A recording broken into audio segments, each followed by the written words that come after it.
तुम पहले ये बताओ तुम हो क्या? तुम चमार हो? तुम कथा कहने आओ तुम चमार हो कि यादव हो, क्या हो? कथावाचक तो खुश हो जाता है, भैया मैं चमार नहीं हूँ। बड़े कॉन्फिडेंस के साथ कहता है कि मैं चमार नहीं हूँ, मैं तो यादव हूँ। हिंदूवादी संगठन इस मुद्दे को लेकर के आवाज उठा रहे हैं, या आवाज उठा रहे हैं तो किसके पक्ष में उठा रहे हैं? जिसने मूत्र का छिड़काव किया, जिसने टकला बनाया। भैया जी ने कान में एक बात कही, यार तुम क्यों ऐसी बात कर रहे हो कि हमारे ऊपर मूत्र का जो है छिड़काव किया गया, शुद्धिकरण किया? ये तो छोटी बात है यार, तुम्हारे नेता का भी तो किया गया है, उसमें क्या है? जब तुम्हारा नेता शुद्धिकरण को स्वीकार कर सकता है, तुम तो एक छोटे मोटे जनता हो, कार्यकर्ता हो। महफिल में खड़ा एक भी शख्स, महफिल में खड़ा एक भी शख्स मेरी औकात का न था। मेरा बस इतना सा कसूर था कि मैं उनकी जात का न था। नमस्कार दोस्तों, मैं विजय विद्रोही, आप देख रहे हैं 85 तक। दोस्तों, इस देश में जिस तरीके से वर्ण व्यवस्था है, जाति व्यवस्था है, या कहा जाए जिसको विभिन्नता कहा जाता है, लेकिन रियल में वो असमानता है। और इस असमानता के कारण, इस वर्ण व्यवस्था के कारण, इस जाति व्यवस्था के कारण जो है आए दिन देश में, समाज में, लोगों में, गांव में, मोहल्ले में, शहर में, अच्छी जगहों पे प्रतिष्ठित लोग, जो जिसको प्रबुद्ध कहा जाता है, बुद्धिजीवी वर्ग कहा जाता है, उन लोगों के बीच में भी जाति है कि जाति नहीं, वर्ण व्यवस्था कायम रहनी चाहिए, उनका भी मानना है। दोस्तों, हम आज बात करने वाले हैं इटावा की घटना के ऊपर, कि जो इटावा में कथावाचक थे, कथा कहने गए थे, लेकिन उनके साथ भेदभाव हुआ, जातीय भेदभाव हुआ कि वर्णीय भेदभाव हुआ, या इसके पीछे का जिम्मेदार कौन है, इस पे हम चर्चा करेंगे। लेकिन चर्चा करने से पहले मैं चाहूंगा कि थोड़ा मैं इसके बारे में बता भी दूं, हुआ क्या, इसकी स्टोरी क्या है। कथावाचक थे, लेकिन कथावाचक से पहले ये यादव जाति के जो हैं ये अध्यापक थे। इनका कहना है कि जब कोरोना का टाइम था तो कहीं न कहीं विद्यालय जो है बंद हो रहे थे, लोगों का आना जाना बंद हो रहा था, तो उन्होंने प्लान किया कि जीवन यापन तो करना ही है, तो जीवन यापन कैसे किया जाए। तो उनको आइडिया आया, गुरु के पास तो आइडिया होता ही है, क्योंकि गुरु ज्ञानी होता है, गुरु हर एक चीज करने में सक्षम होता है। और हुआ क्या, गुरु ने अपना दिमाग लगाया और गुरु ने क्या किया कि चलो मुझे संस्कृत का ज्ञान है तो हम कथा ही बांच देते हैं, कथा ही सुनाते हैं, भागवत कथा कहते हैं, और यह कथा कहने का सिलसिला चलता रहता है। लेकिन इसी कथा कहने के सिलसिले में एक कथा बुलाई जाती है ब्राह्मण देवता के घर। ब्राह्मण देवता ही उनको बुलाते हैं और वहाँ कथा कहने के लिए उनको बुलाया जाता है। वो लोग वहाँ जाते हैं और वो कथा में उनका मान सम्मान भी होता है, खिलाया पिलाया भी जाता है। लेकिन होता क्या है, जाति का संशय आ जाता है। ये जो व्यक्ति कथा कहने वाला है, ये जो कथा कहने आया है, ये है कौन? ये हिंदू तो है, लेकिन किस जाति का है? ये कहीं चमार तो नहीं है, ये कहीं दूसरे वर्ण का तो नहीं है, ये गैर ब्राह्मण तो नहीं है। ये सोच करके क्या करते हैं कि खोजबीन करते हैं, छानबीन करते हैं, तो उनका संदेह और गहराता है, तो डायरेक्ट पूछना भी शुरू कर देते हैं, बताओ भैया क्या हो? तुम पहले ये बताओ तुम हो क्या? तुम चमार हो? तुम कथा कहने आओ तुम चमार हो कि यादव हो, क्या हो? कथावाचक तो खुश हो जाता है, भैया मैं चमार नहीं हूँ।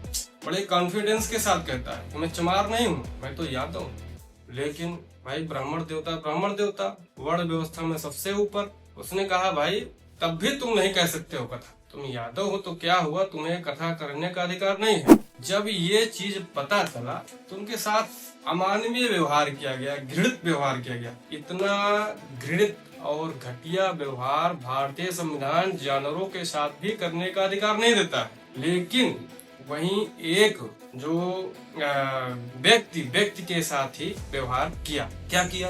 उसकी चोटी काटी गई। अरे यादव होकर चोटी रखाते हो? यादव चोटी रख सकता है? गुमराह करते हो। ब्राह्मण का एकाधिकार है चोटी रखने का, इसका चोटी उड़ा दो। इसका चोटी काटा गया। इतने में नहीं बना काम, इसको ऊपर जो है इसको रात भर परेशान किया गया, तमाम चीजें किया गया, यहाँ तक कि पीड़ित बता रहा है कि हमारे ऊपर ब्राह्मण महिला का जो है मूत्र का भी छिड़काव किया गया। इतनी अमानवीय घटना घटी। अब जब ये घटना घटी तो होता क्या, वीडियो बनाते हैं, मतलब जुर्म ही नहीं किया गया, अपने जुर्म को रिकॉर्ड करके पब्लिक भी किया गया, समाज में दिखाया गया। ये हिम्मत है, क्योंकि उनको ये कॉन्फिडेंस है कि हमारा धर्मशास्त्र कहता है कि एकाधिकार है ब्राह्मणों का। क्यों? क्योंकि जो है इनके जितने भी ग्रंथ हैं वो अपने ग्रंथ के हिसाब से बात करते हैं।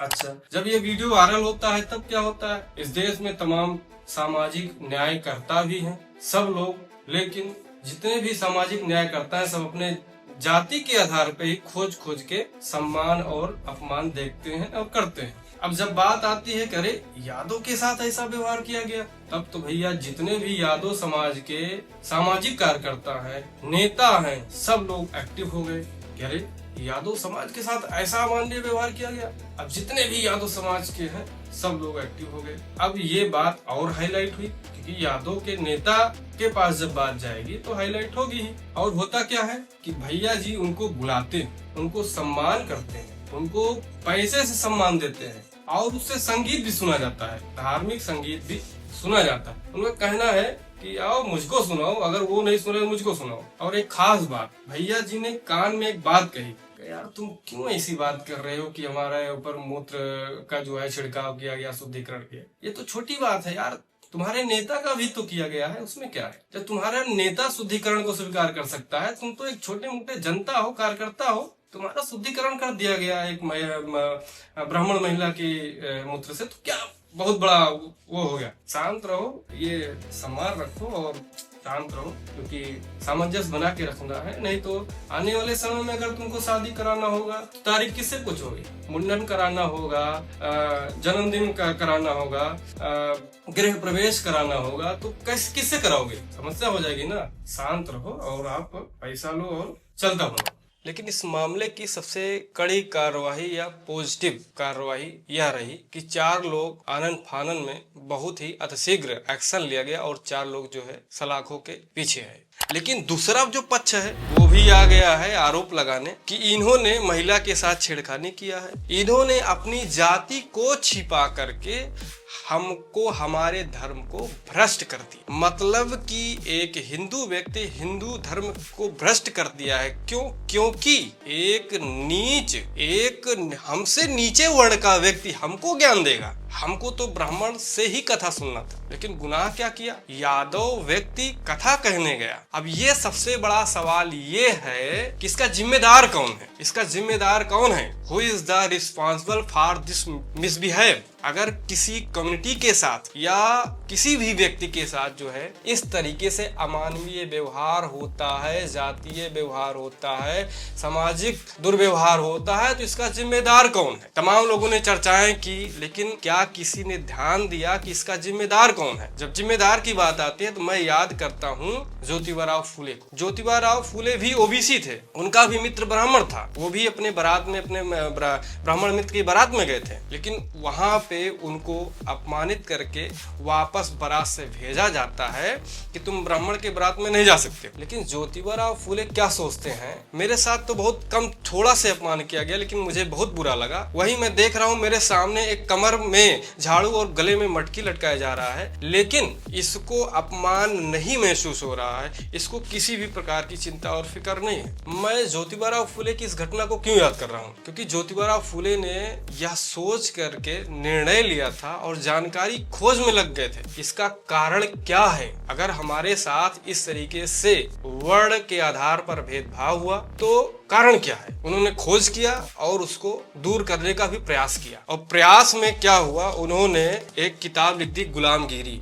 अब मैं ये पूछना चाहता हूँ कि जितने भी लोग हैं, जितने भी समाज के लोग हैं, जिन जो अपने आप को यादव हितैषी बता रहे हैं, समाज का हितैषी बता रहे हैं, क्या उन्होंने सजेशन किया कि गुलामगिरी पढ़ो? क्या उन्होंने कहा कि आप ज्योतिबा फूले की गुलामगिरी पढ़ो? उनके साथ भी जातीय भेदभाव हुआ था। क्या किसी यादव समाज के व्यक्ति ने कहा कि आप पेरियार ललई सिंह यादव की सच्ची रामायण पढ़ो? क्या किसी ने कहा कि आप प्रोफेसर की डायरी, लक्ष्मण यादव की प्रोफेसर डायरी पढ़ो? ये मेरे पास है, प्रोफेसर लक्ष्मण यादव की प्रोफेसर की डायरी किताब। ये पब्लिक हुई है, बेस्ट सेलर किताब। लेकिन क्या किसी यादव समाज के व्यक्ति ने, यादव समाज के हितैषी ने इसको सजेस्ट किया? एक नाम आता है डॉक्टर B.R. अम्बेडकर का। आज चलन है, तमाम लोग बाबा साहब का नाम लेते हैं, हर एक वर्ग के लोग। क्या किसी संगठन के लोगों ने, जो आज यादव समाज के हितैषी बन रहे हैं, उन लोगों ने कहा कि आप जाति पात का विनाश पढ़ो? जितना ज्यादा बाबा साहब ने जाति का दंश झेला है और जिस तरीके से बाबा साहब ने जाति के दंश को मिटाने के लिए, जाति के भेदभाव को खत्म करने के लिए भारतीय संविधान का निर्माण किया, क्या आपने बाबा साहब को अपना फॉलोअर समझा? सबसे बड़ा सवाल आता है कि क्या जाति को देखकर भेदभाव किया गया कि कोई और कारण है? अब यहाँ पर दो जाति के लोग थे, चमार भी बताए जा रहे हैं, यादव भी बताए जा रहे हैं। जब दोनों जाति के साथ एक जैसा व्यवहार किया गया, घृणित व्यवहार किया गया, तो मेन कारण जाति नहीं है। क्योंकि इस वीडियो में सुनाई भी दे रहा है, जब इसका मुंडन हो रहा है, चोटी काटी जा रही है कथावाचक की, उस गुरु की जो पहले शिक्षक था, उसकी जब चोटी काटी जा रही है तो उसमें सुनाई दे रहा है कि तुम अच्छा शूद्र होकर के तुम हमको सुनाओगे। यानी कि मेन कारण जाति नहीं है बल्कि वर्ण व्यवस्था है। वहीं सबसे बड़ा सवाल यह भी है कि जो वर्ग, जो ओबीसी वर्ग है, सबसे ज्यादा ओबीसी वर्ग, ओबीसी अदर बैकवर्ड क्लास की संख्या सबसे ज्यादा है, वही ओबीसी वर्ग इस धर्म को मजबूत करने के लिए सबसे आगे है। लेकिन सवाल यह है कि इस देश में तमाम हिंदूवादी संगठन है, क्या वो हिंदूवादी संगठन इस मुद्दे को लेकर के आवाज उठा रहे हैं, या आवाज उठा रहे हैं तो किसके पक्ष में उठा रहे हैं? जिसने मूत्र का छिड़काव किया, जिसने टकला बनाया, उसके पक्ष में आवाज उठा रहे हैं, या जिस यादव कथावाचक के ऊपर अन्याय हुआ उसके पक्ष में आवाज उठा रहे हैं? अब सर्च करिए कि कितने हिंदूवादी संगठन हैं जो इस यादव के साथ घृणित हुआ है उसके पक्ष में आवाज उठा रहे हैं। और वहीं सबसे विरोधाभास बात यह है कि एक साइड में जो है जय श्री राम का नारा लगाने के लिए मुस्लिम को मारा जाता है, और वहीं दूसरी तरफ भागवत कथा और मंदिर में प्रवेश के लिए CSC और ओबीसी को भी मारा जाता है। मतलब मारा पीटा दोनों को जा रहा है। इधर मुस्लिम को भी मारा जा रहा है जय श्री राम कहने के लिए, तुम कहो, इधर मारा जा रहा है तुम मत कहो। मतलब कितनी विरोधाभास बातें हैं। और जितने भी ढोंगी पाखंडी बाबा लोग हैं, आए दिन हिंदू राष्ट्र की डिमांड करते हैं, क्या उनका यही हिंदू राष्ट्र है? हाँ, रियल में यही है, रियल में यही है। क्योंकि एक महंत जी है, महंत क्या सभी लोग यही कह रहे हैं कि एकाधिकार है ब्राह्मणों का। यादव साहब ने तो गलत तो किया ही है भाई, उन्होंने अपनी जाति छुपाई। लेकिन आप क्या सोचते हैं कि क्या वास्तव में यादव के पक्ष में आवाज उठाने वाले यादव हितैषी हैं, या वो अपना एजेंडा सेट कर रहे हैं? क्या वास्तव में ये यादव समाज का उद्धार या बहुजन समाज का उद्धार कैसे हो सकता है? क्या बाबा साहब की किताबों पढ़कर हो सकता है? क्या ज्योतिबा फुले जिनके साथ जातीय भेदभाव हुआ उनकी किताबों को पढ़कर हो सकता है? या पेरियार ललई सिंह यादव जो कि आगे चल के उनके साथ जातीय भेदभाव होता है तो बुद्ध के धम्म को ग्रहण करते हैं और साथ साथ सच्ची रामायण की किताब को भी प्रकाशित कराते हैं हिंदी में, और वह जो है चर्चा में आती है। लास्ट में दोस्तों मैं यही कहूंगा कि इस प्रकार की घटना कोई नई घटना है ही नहीं, और यह घटना आने वाले समय में भी इस तरीके से घटना घटेगी, और तब तक घटेगी जब तक इस प्रकार के विचारधारा के लोग, इस प्रकार की व्यवस्था के लोग रहेंगे। और इस प्रकार की व्यवस्था कौन सी पुस्तक बना रही है? क्या गुलामगिरी बना रही है?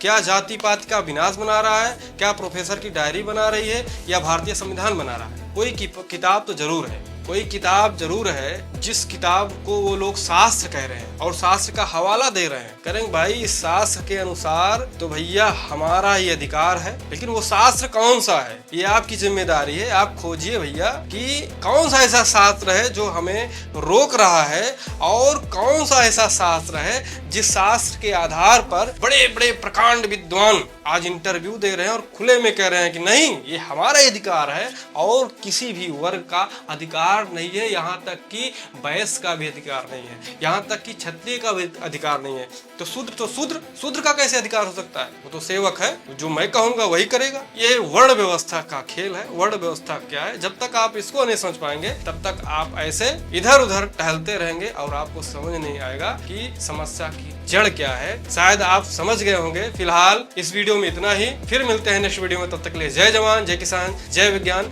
जय संविधान।